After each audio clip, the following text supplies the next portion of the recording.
What does trust feel like? For me, it felt like the solid oak door of our home. It was the familiar weight of my husband's suit jacket on a Tuesday morning. It was the sound of his suitcase wheels on the driveway as he left for another business trip. For 5 years, that sound was the soundtrack of our stability, of his sacrifice for our family. I believed in it completely. I believed in him completely. But that belief was about to shatter, and the sound of those suitcase wheels would become the sound of my heart breaking. It started with the weather. Isn't that always the way? The smallest, most insignificant detail. Mark was in Chicago for a quarterly review. He'd texted me a picture from his hotel room that evening. A gloomy, rain-streaked window with a view of a generic city skyline. "Wish you were here," the caption read. "This weather is miserable." Later that night, I was scrolling through Instagram and a post from a travel page popped up.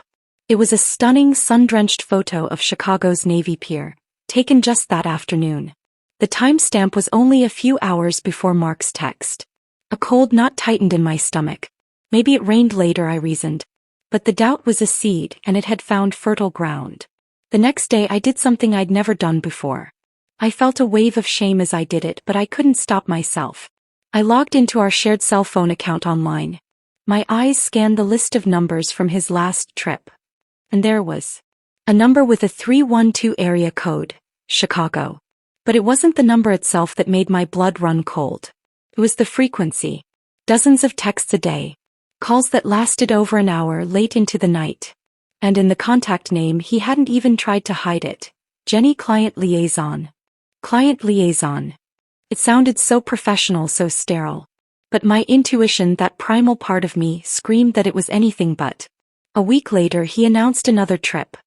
"Just a 2-day conference in Seattle," he said, giving me a quick kiss. This time I was ready. I told him I was spending the night at my sister's to help with her kids. It was a lie, but it felt justified. I was about to go to war and I needed my own ammunition. I followed him. I parked my car near the airport's long-term parking, my hands trembling on the steering wheel.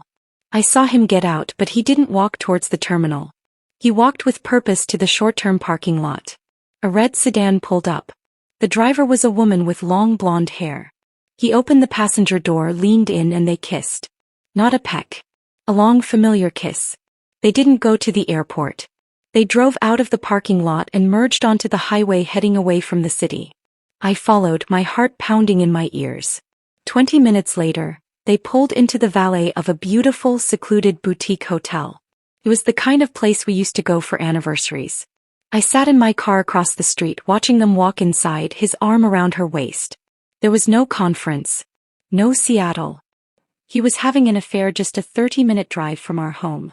The business trips were a cruel, calculated fiction. The man I loved, the man I trusted, was a ghost. And in that moment, staring at the hotel doors that had just swallowed him whole, the oak door of my trust splintered into a million pieces. Betrayal leaves a scar that never fully fades. If this story resonated with you, if you've ever felt that gut-wrenching pain of deception, then you understand why this channel exists. You are not alone. Now, we need you to be a part of this community. Share your story. Your experience could help someone else feel less alone. This is the most important part. Comment down below. What would you have done in her situation? Could you ever trust again after a lie this elaborate? Help us grow. If you want more real stories like this, please hit the like button and subscribe to the channel.